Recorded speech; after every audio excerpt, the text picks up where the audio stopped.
Well, let's kick the tires and light the fires. Anyway, that was, bad movie joke. So,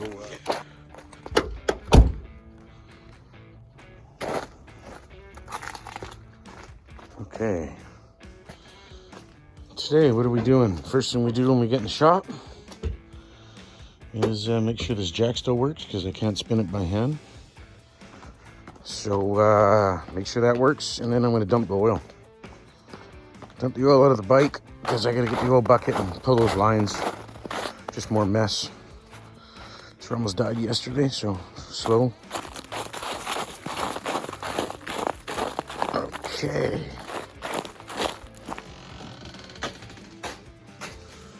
Nice and toasty.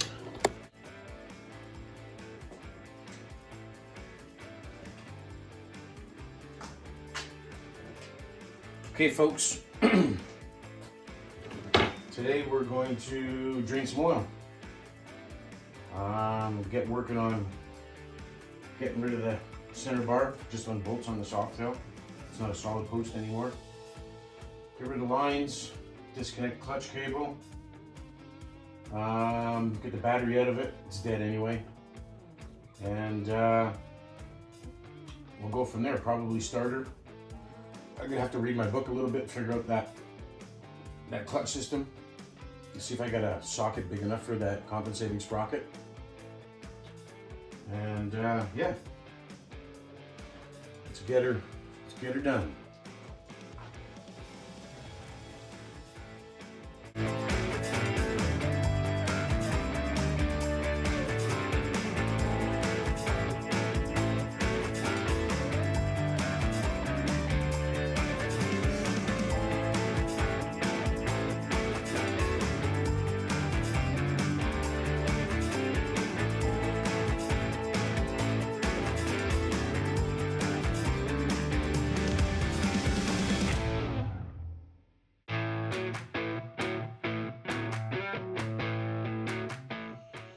Okay, so yeah, I had to jack the bike up in the front a little bit to get my jack underneath because the tire was low. That's how tight this is. So yeah, jack the bike up in the front and then put some air in the tire.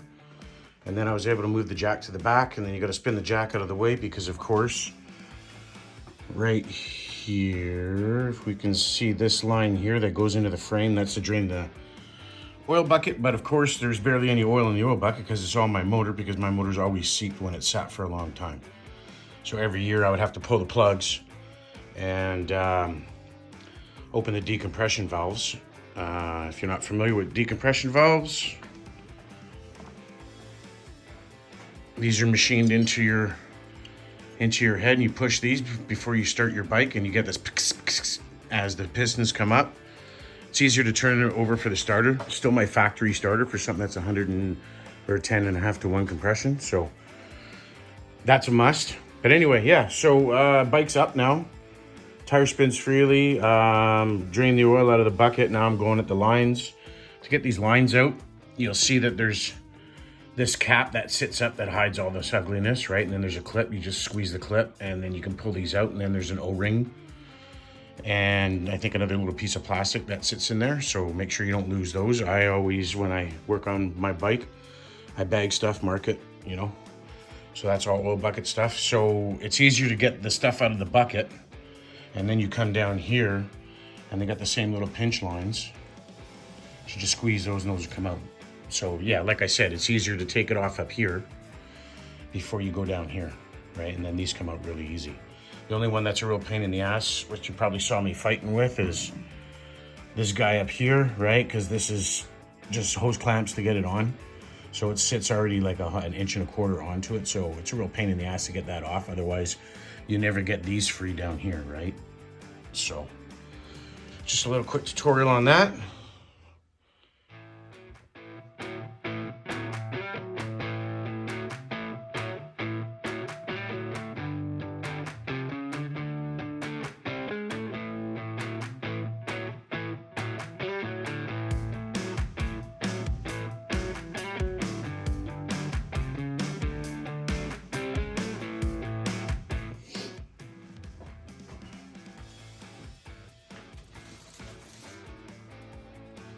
So like I said, these lines, they have the clips that go in on both sides from the oil bucket and into the where the oil pump is inside the block.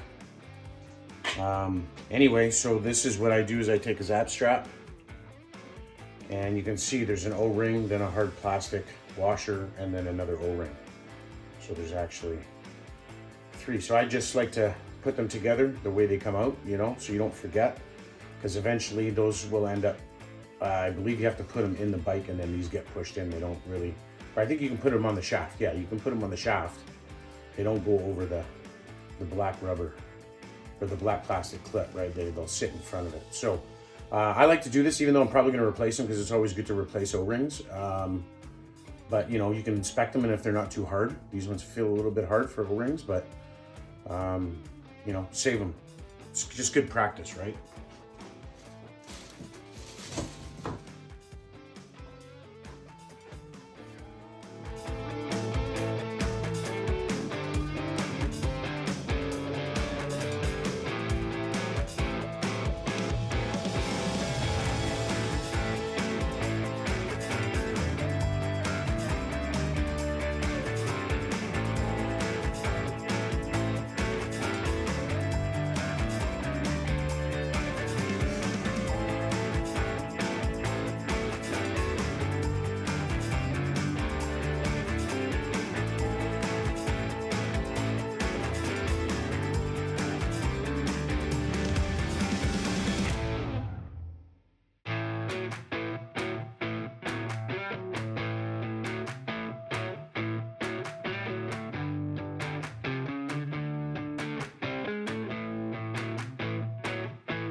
Okay, so I had to pull the, there's a backsplash here, right? There's a backsplash here.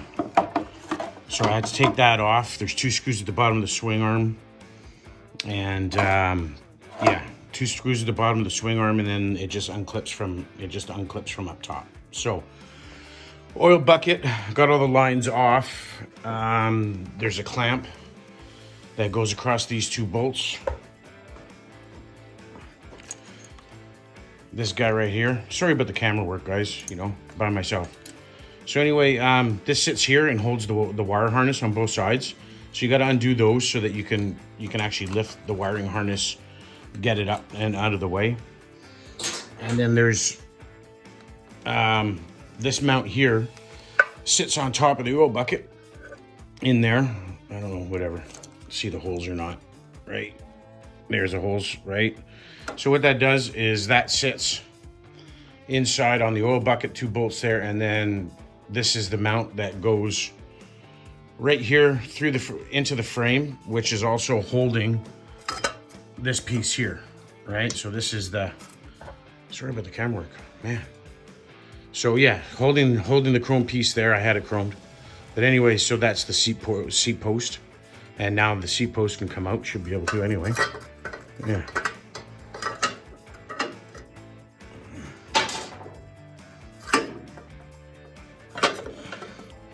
Well, it's scratching the shit out of my paint. Maybe I still got to get the oil bucket out first.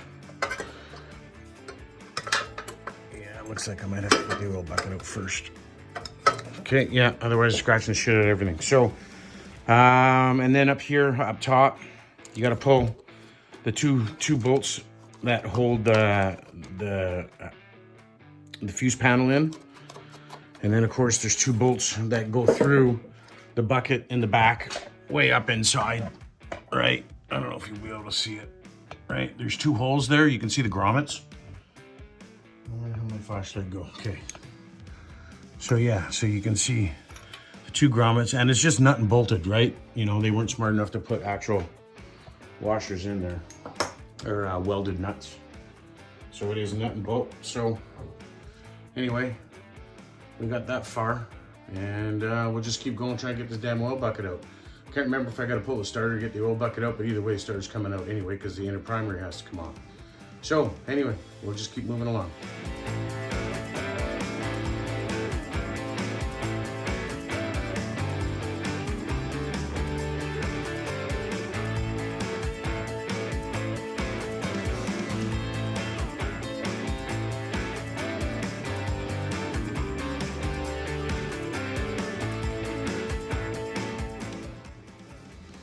Okay, so oil bucket's out.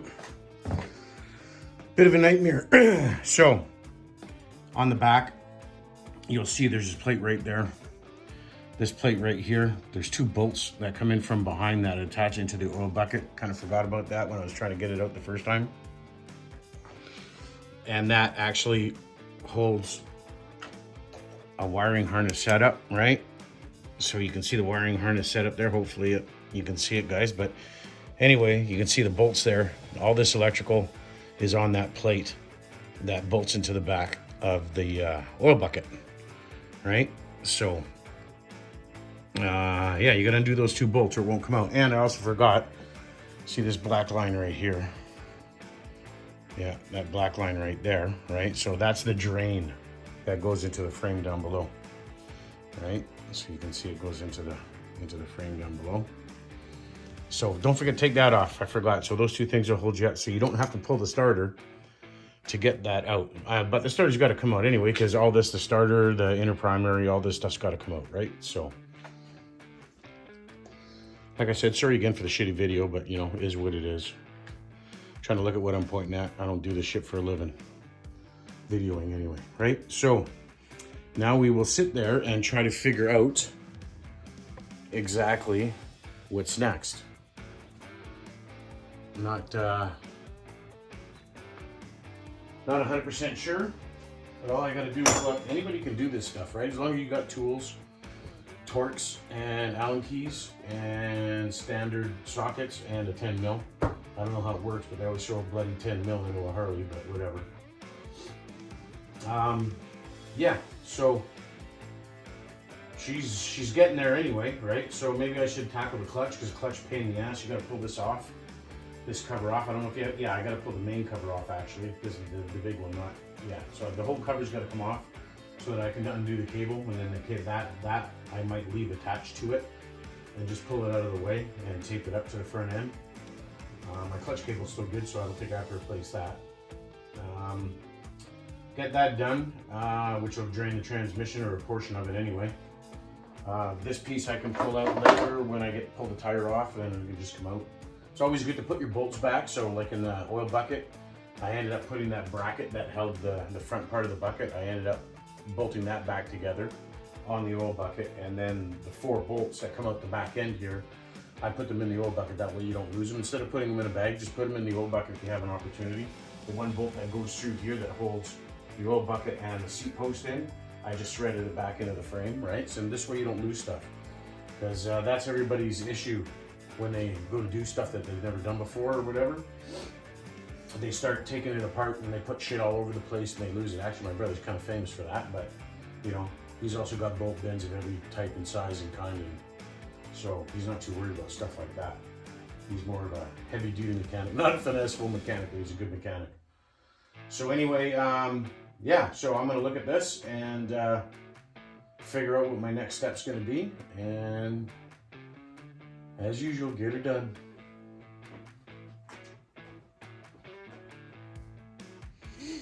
Okay, so I decided I'm gonna pull a starter.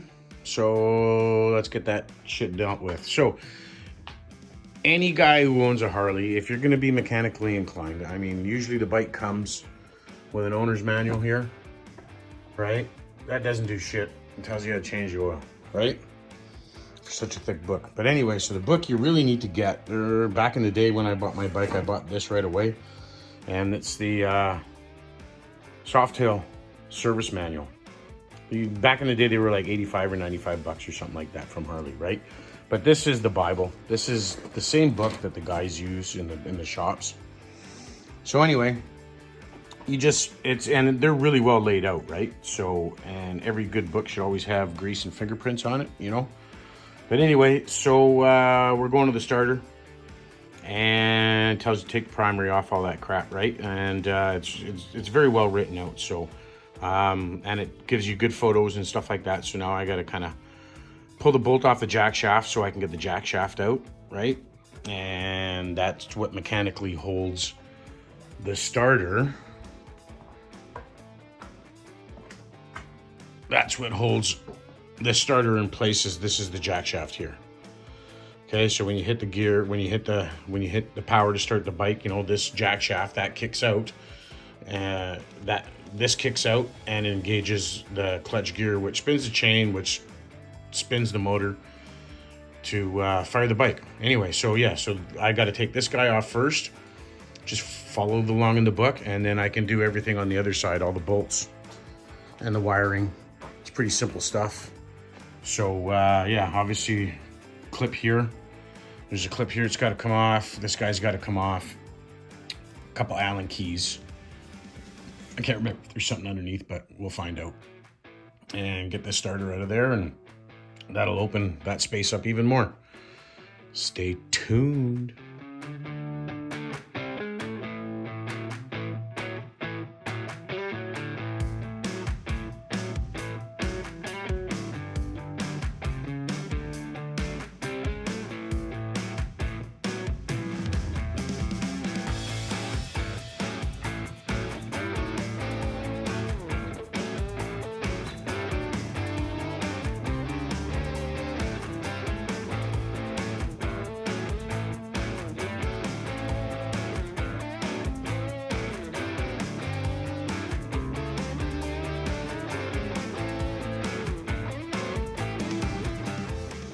Okay, so now I've got everything, starter all out and all that stuff, jack shaft. So now we're gonna remove the driving components, the primary chain and the compensating sprocket. So yeah, like I said, book's good write-up. It's got all the pictures there, tells you what to do. So what we have to do is it comes out as an assembly. So I'm gonna get ready to set up the pole. The compensating sprocket's up front here. So compensating sprocket up front. So this whole thing comes out as an assembly with the tensioner and the clutch basket. So let's read up a little bit more, get some tools ready, get the camera set up, and get her done.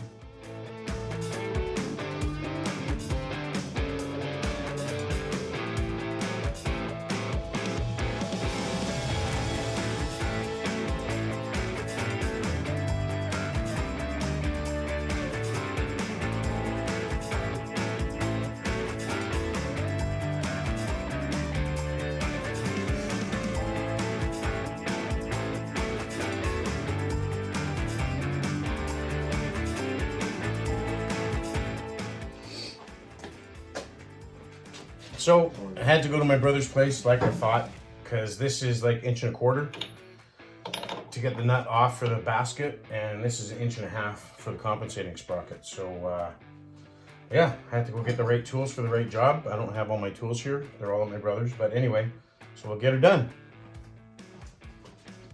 Let's see.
Okay guys, so here we are. Got quite a bit done. Old bucket's out. Some of the electrical's marked. Important stuff. Starter's out. All came out no problem. And I got the compensating sprocket off, the clutch off, the inner primary off. So as I'm looking at things here, I'm gonna see. You know, my buddy Jared was in here and we were looking at this, and I might not have to pull the rear end. We'll see. We'll see how this is gonna work out. I don't know if the tension of the shocks. So anyway, so there's one of my shocks right there for the Softail. Normally you got to pull the whole rear end. I'm thinking that maybe if I can just pull the pivot bolt there, because there's nothing mechanical. There's nothing mechanical here. There's just these spacers. That's transmission. So there's a spacer on both sides like this. And once you pull the pivot bolt, those should drop out. Which means once you unbolt the transmission right there and split the case right there, you might be able to slide that transmission back without actually pulling it out of the bike. I don't know if it's easier or harder or what, right? Because to pull the swing arm out, then I gotta undo the shocks. Tires gotta come off, all that stuff, right? So I don't know, the shocks might be put in tension. When I jack the bike up, I'll see if there's like a free space on those shocks. But anyway, so I got my shift lever rod off, and then I started trying to take these Allen bolts off to remove the front controls, and they're like welded on, man. Like somebody used red Loctite on them or something, because yeah, they're tight as shit. So now I got to figure out how to get those off. Heat and chrome are not best friends, but I have to figure something out. I know my brother's got a hammer twisty thing. You smack it with the hammer and it jolts it, and whatever, impact hammer or something it's called. So I'll have to get my socket, my proper socket sets for Torx and Allen keys, 3/8 drive ones, and see what I can do. Because if I can't get these forward controls off this bike, I have to get, you know, there's bolts behind it for the motor. So that's kind of a biggie right now. So that's gonna put a stop to my video for today. Because now I gotta start thinking about stuff. I'm happy that the stator stays in there. So as long as these guys don't have issue with rebuilding my motor and wrecking my stator, I'll see what can be done. Put my rotor back over top of it or something when it gets shipped. And yeah, came apart not too bad. I had to use a little bit of a hammer because they siliconed, as you can see. They always put a little bit of silicone on those rubber O-rings. They shouldn't really have to. It's a rubber O-ring, but you never know. Yeah, so we're getting pretty close. In reality, I could probably have this out in another day, but like I said, I think these forward controls are going to give me a little bit of a hard time, and then I have to figure out whether I'll look into some stuff and see if I can actually slide the transmission back once the pivot bolt's out, because it would save me a lot of work pulling the whole thing off the back end. But we'll see, right? I'll check some YouTube videos, but you know, whether it's on there or not, if anybody has any experience in this, you know, leave a comment, let me know. Or if it's just easier, just pull the whole thing in one shot. I mean, last time I'm pretty sure I pulled the whole thing in one shot because I was stripping the bike down for the frame powder coating. So, but we're getting there. Definitely getting there. Okay, guys, yeah, I decided to call it quits. Got the jacket on. So, yeah, getting there. We'll do another video tomorrow, I guess. Find out where I get. Go grab some tools again. Another trip to my brother's shop.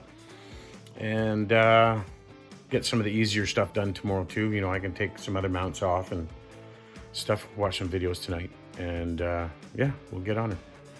So that's it for tonight. Sorry. Cheers and peace out.